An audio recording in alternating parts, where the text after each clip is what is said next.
Hi book lovers, and welcome back to Black Hair Tree. Today we're doing things a little differently from my usual monthly wrap-ups. Instead of just showing you the finished pages, you'll get to follow along as I set up all my August book spreads. I've had a few requests for this since a lot of people, myself included, enjoy watching the actual process of creating journal spreads. Honestly, this is how I always imagined doing things when I first started my YouTube journaling journey. I don't set up every spread at once. I add them throughout the month as I finish the books. So you'll get to see plenty of different manicures and outfit changes along the way, enough to make Eurovision jealous. But first things first, the August cover page. As usual, it doesn't serve any other purpose than I enjoy making it. I just love picking out images, textures, and materials to play with. As usual, I'm starting with some coffee-stained paper. Just regular office paper I've aged with tea or coffee. I love the vintage scrapbook feel it adds.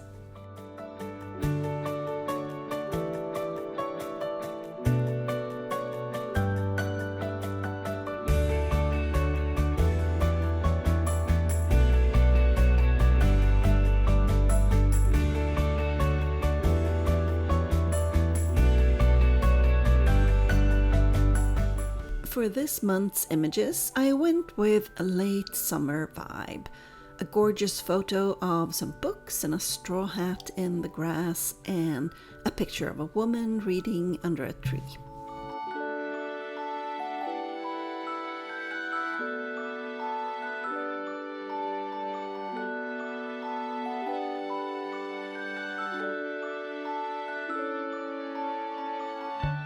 My monthly covers always include a quote, and this year I've gone all in on Oscar Wilde. He has so many great quotes and passages to choose from.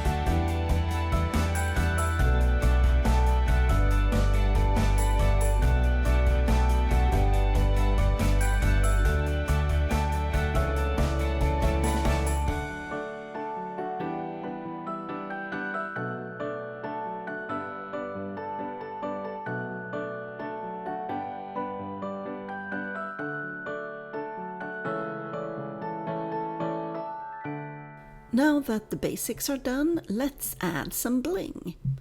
I'm using more torn paper scraps, washi tape, stickers, and my current obsession, rub-on stickers.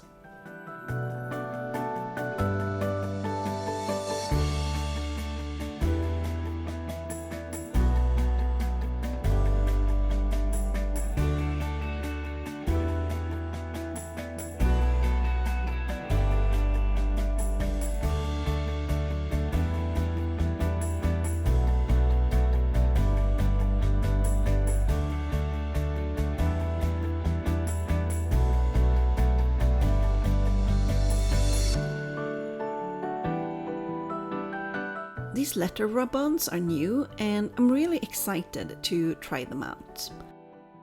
Unfortunately, they were really bad quality, and the letters started falling apart as soon as I peeled them off. But we'll fix it.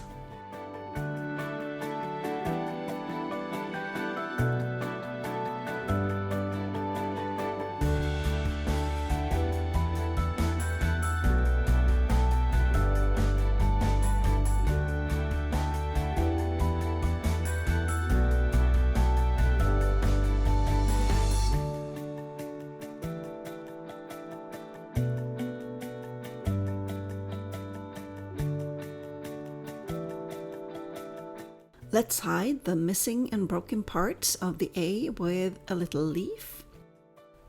I work with the mindset that everything can be fixed, and believe me, I make a lot of mistakes.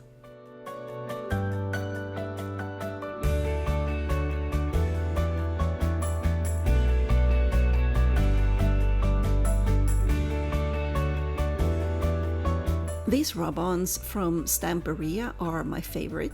They are really good quality, affordable, and so pretty. They melt into the paper in a way regular stickers don't.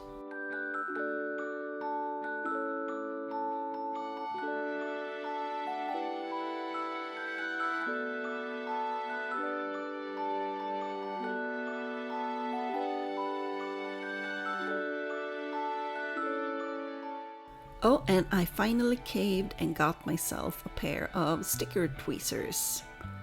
I didn't get the hype at first, but they actually make placement so much easier, so they're definitely staying in my toolkit.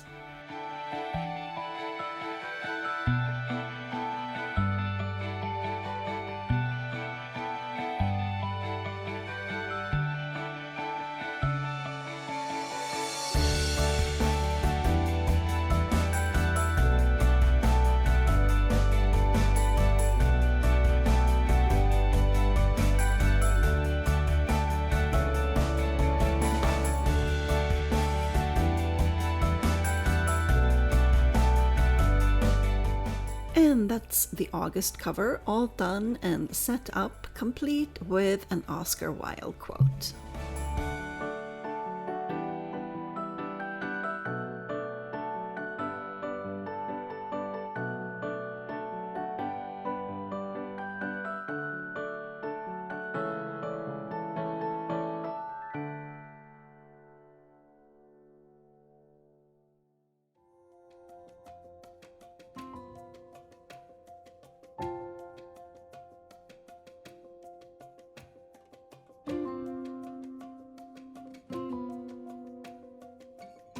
My first book in August is A Boy Called Lovesong by Lance West.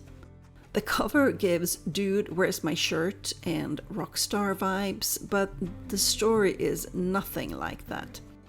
It's actually a Southern Gothic supernatural horror with a heavy dose of grief.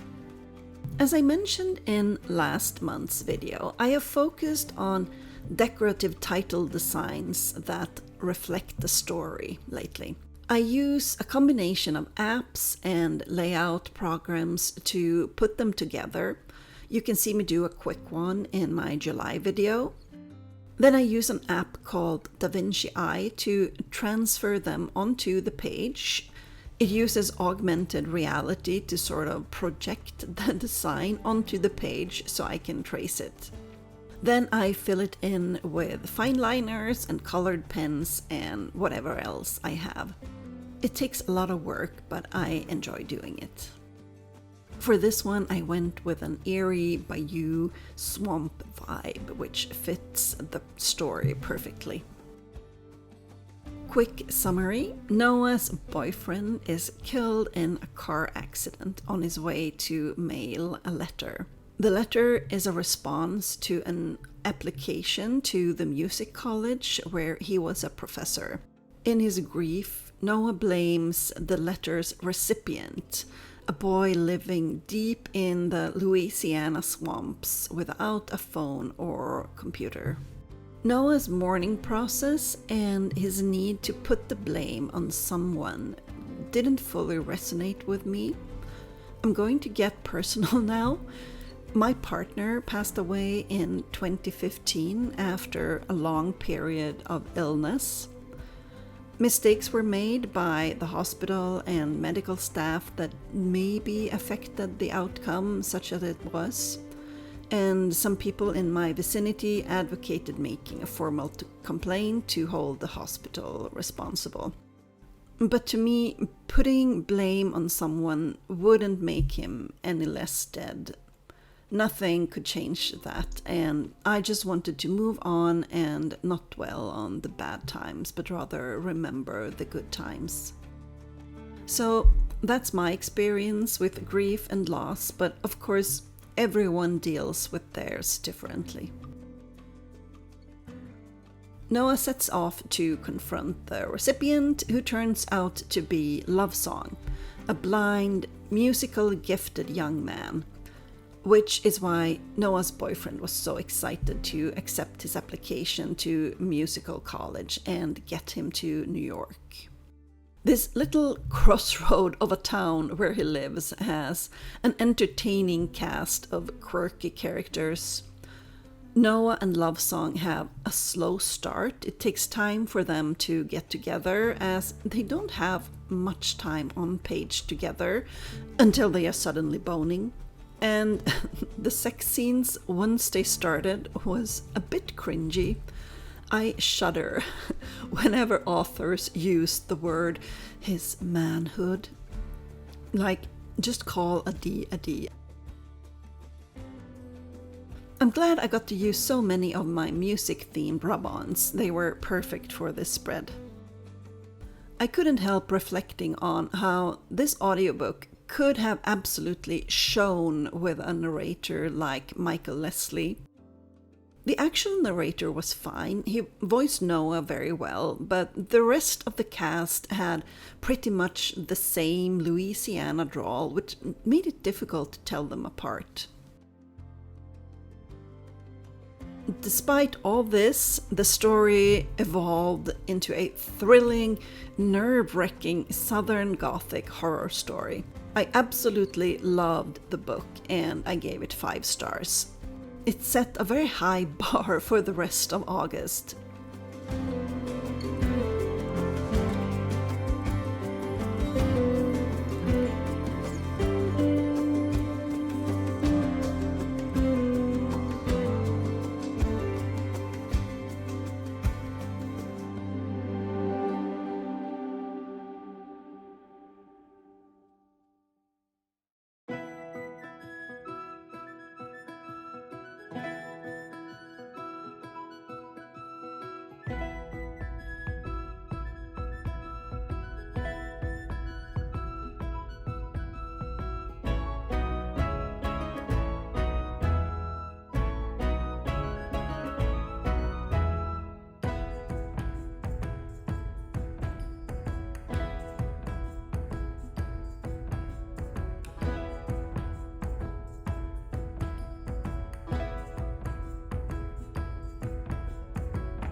My next book I was super excited about.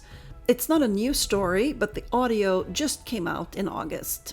It's Looking for Group by the amazing Alexis Hall. It's quirky, nerdy, sweet, and largely set inside an MMORPG. I played World of Warcraft about 20 years ago, so the nostalgia factor hit hard. Hall clearly knows this world well. The narration is phenomenal too. A full cast with Will Watt leading, supported by 5 additional actors for in-game characters. It's brilliant.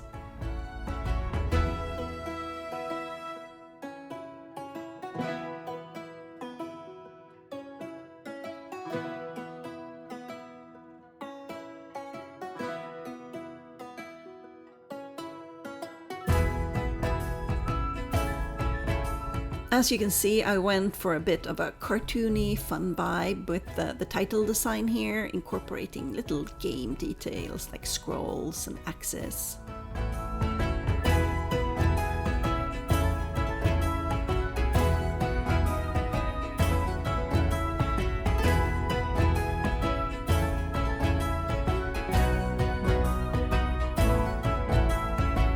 The story is classic.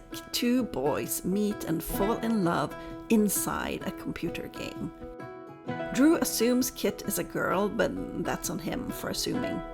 Drew annoyed me a bit at times with his whole online friends aren't real friends attitude and how he set out to save Kit from himself. But he eventually grew and realized Kit is perfect as he is and doesn't need to be saved.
I absolutely adored this. It's a strong contender for Book of the Year, and if you've ever played online games, I can't recommend it enough.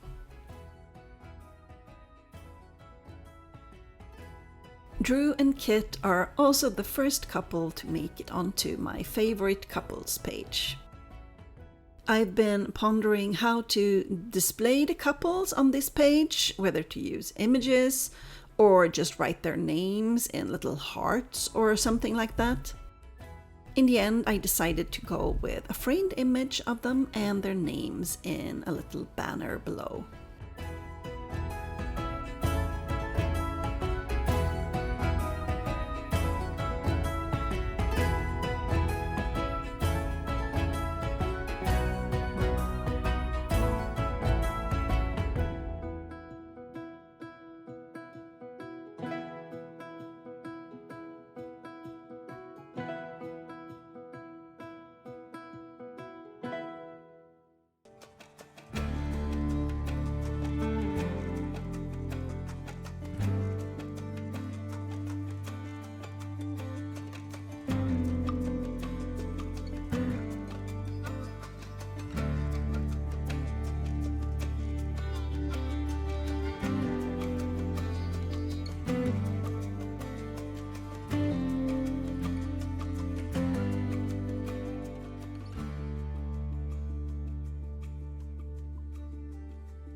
Now, onto a couple of single-page spreads. First, The Hitman's Guide to Making Friends and Finding Love by Alice Winters. I gave it another try after opting out a few minutes in years ago. This book comes with many fans, so unpopular opinion coming up now.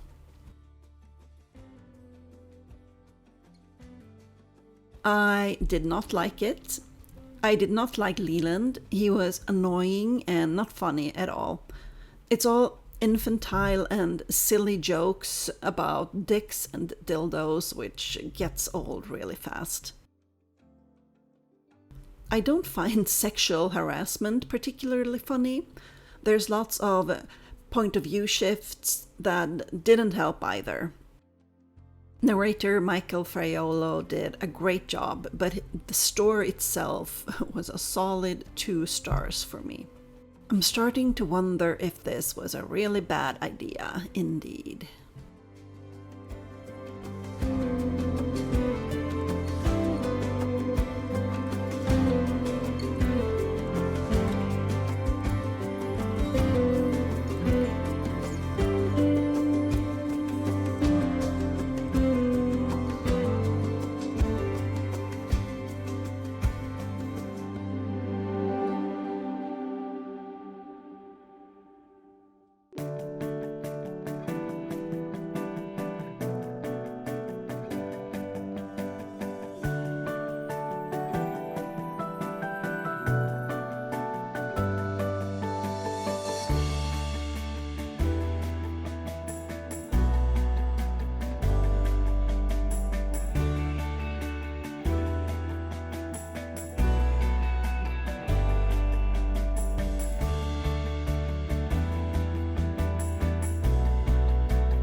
Next, we have some good, solid, trustworthy Onley James.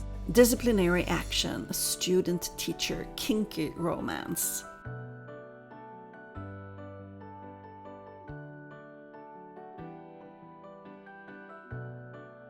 This one gets 4 stars from me. It's exactly what you want and expect from an Onley James book. Over-the-top evil villains, completely unrealistic plot, drama and spice, lots and lots of spice. In the end, everyone get what they deserve, including the bad guys. All in all, fun and satisfying. Perfectly narrated, as always, by Liam DeCosimo.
And finally, Limerence by Scarlett Drake, another 5-star read and a serious contender for my book of the year. This is Scarlett Drake's third book, and she's quickly cementing herself as one of my favorite authors. Her novel, Oleander, was my top book of 2024.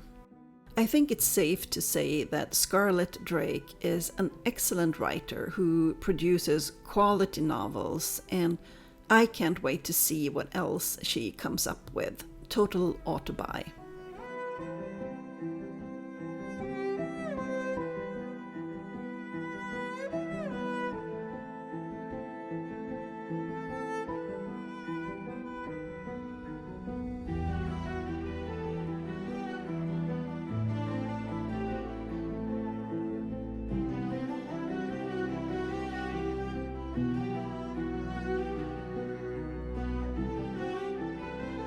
Limerence is set in the same universe as Hamartia, but this time she takes us to the London Ballet Company, where two rival ballet dancers compete to be on top.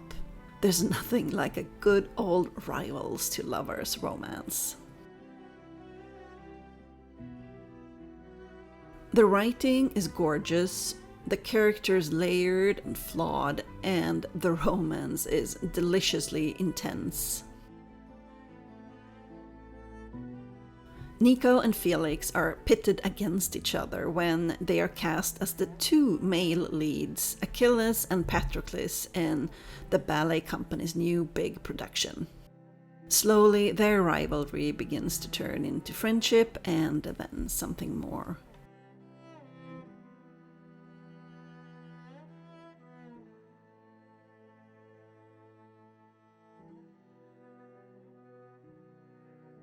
Felix is such an interesting character, vulnerable with a prickly exterior.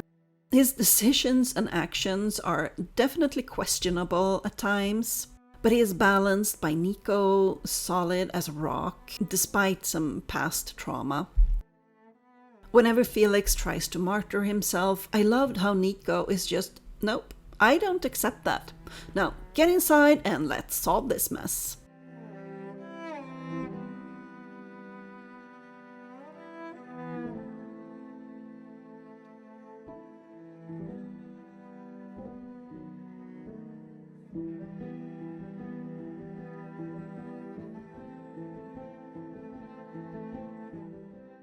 I found this lovely piece of fan art on Scarlett's Instagram by Juliana Anon. I'll link the artist's Instagram in the description so you can check out more of her art.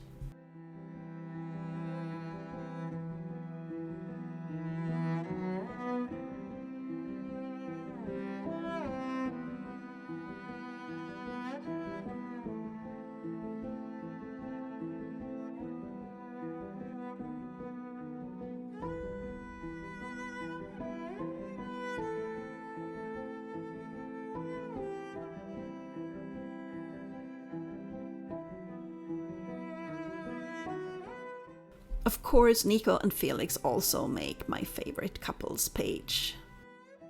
After looking for group, I was convinced it would be my August favorite, but Limerence makes it impossible to choose. I'll need some time to decide.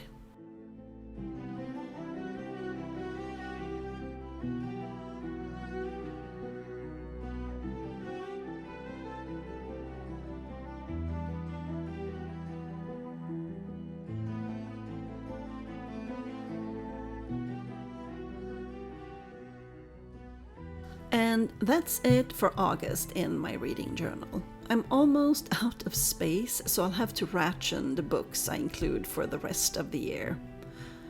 But I'm already planning my 2026 journal, and I'm so excited to share my ideas with you soon. I will hopefully begin setting it up in September so I can have the complete setup for you to see before the year is over. I hope you enjoyed this setup and these reviews. Let me know if you read any of these books. I'd love to hear your thoughts. Until next time, bye!